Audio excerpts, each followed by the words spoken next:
Your brain is just like, peace, peace. We're gonna shut down, we're gonna take a break, and we'll come back when we're feeling good and ready.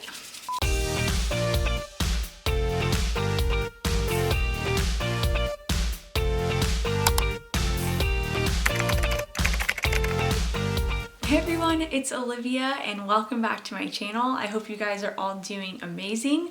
In today's video, I'm going to be talking about autistic shutdowns. I'm going to go over what they are, what causes them, symptoms of them. So what is an autistic shutdown? An autistic shutdown is when our brains become so overwhelmed and overloaded from sensory stimuli, from other stimuli, from stress, from change, and it can't handle itself anymore. It just shuts down. So think of it as a computer. When a computer gets overwhelmed and it can't function anymore, there's too much stuff going on, it just boop, shuts down. And that's basically what our brains are doing. Basically, it's like our brain is out of batteries.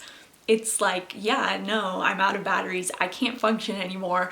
We're going to sleep. We're shut down because I can't do it anymore. We're completely out of batteries. Plug me in, let's get me charged. During a shutdown, our brains are pretty much entering a survival mode. So it's shutting down everything that we don't need and focusing on very basic tasks such as breathing. And so this can cause us to lose basic skills like talking, walking, things like that, because that's not important to our brain right now. It's trying to protect us. Just as an autistic person can't help a meltdown, they can't help a shutdown from happening either. We have no control over it. Now, of course, because no two autistic people are the same, no two autistic people react the same way to shutdowns. So I'm gonna give you some common signs and things that happen, and then my personal experiences with shutdowns. But if yours do not match this, don't worry, because that does not make it invalid at all. Now, you may be saying that sounds very similar to an autistic meltdown, and yes,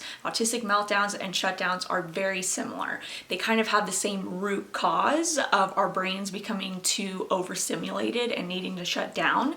The biggest difference, at least in my eyes, is that a meltdown is very much external. You're crying, you could be kicking, screaming, very external, like very visual to an outsider, whereas a shutdown is more internal. It's like an internal meltdown. Your body's shutting down and you can't function, but a bystander may not notice. So basically, a meltdown is very explosive and the world can hear you, and a shutdown is very private and inclusive and no one will notice unless they know you really well. So what are some of the causes of a shutdown? As I mentioned, mostly it has to do with sensory overload. This is very much the main reason a lot of times that autistic people have meltdowns, and it's the same for shutdowns. We're often so sensitive to sounds, to bright lights, to different smells, different touch or feels of things, that our brain gets overwhelmed very easily and shuts down or melts down. Other causes can be immense stress, can be a change in schedule or plans. It can be due to exhaustion, you're very tired. And it can even be when there's a surprise or something that you're not expecting. So again, all of these has to do with our brains not being able to handle the situation, and to try to protect us, we shut down. So what are some signs of a shutdown?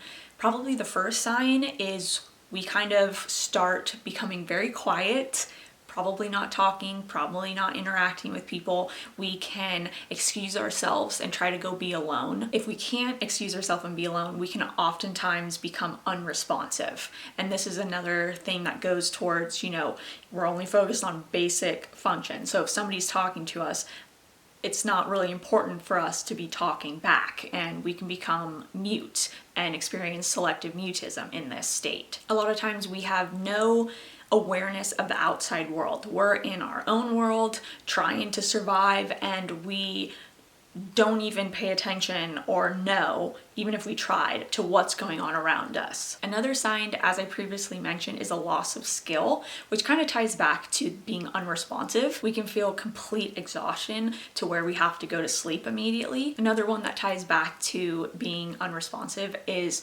oftentimes we maybe can't move. I know I've heard a lot of autistic people say they feel like they're paralyzed. I don't personally feel this, but I've heard it from a lot of autistic people that they feel like they're paralyzed and sometimes not even in their body, so disassociation. Another sign, which is totally true for me, is irritability. I'm super irritable when I'm in a shutdown or about to shut down, so the littlest thing can kind of like set me off and annoy the heck out of me, even if it's something very small. An example of that was one time my mom, my sister, and my boyfriend, we were at Disneyland and we were trying to find a place to sit down in a restaurant that I had said was probably going to be too busy to find a seat, and I ended up being right, and my brain was already going into shutdown for quite a while. It was the end of the day, we were exhausted, you know, that's a lot of people, a lot of stimuli. And then we go to this restaurant, and of course there's not a place to sit down. My back's killing me because I have a back injury from playing football in high school. And so I was so irritated that basically nobody listened to me and we couldn't find a table. So I was like really like snappy. If I could muster up words. If I could muster up words, they were not nice. So when I go into a shutdown, I kind of feel like I'm in a fog and everything is in slow motion. I definitely cannot talk. I get selective mutism. I'm very irritable, like I said, and I can't think. I try to think, but there's nothing really happening. There's nothing going on upstairs. Nobody's home. I don't experience shutdowns as often as I experience meltdowns, and I think they tend to be less common as a whole in the autistic community, but both are still very exhausting experiences, and I usually need some rest, maybe up to several days rest after experiencing one. I hope you've enjoyed another video. Thank you so much for always tuning in and watching and supporting me. I appreciate it immensely. God bless everyone, and I'll see you soon.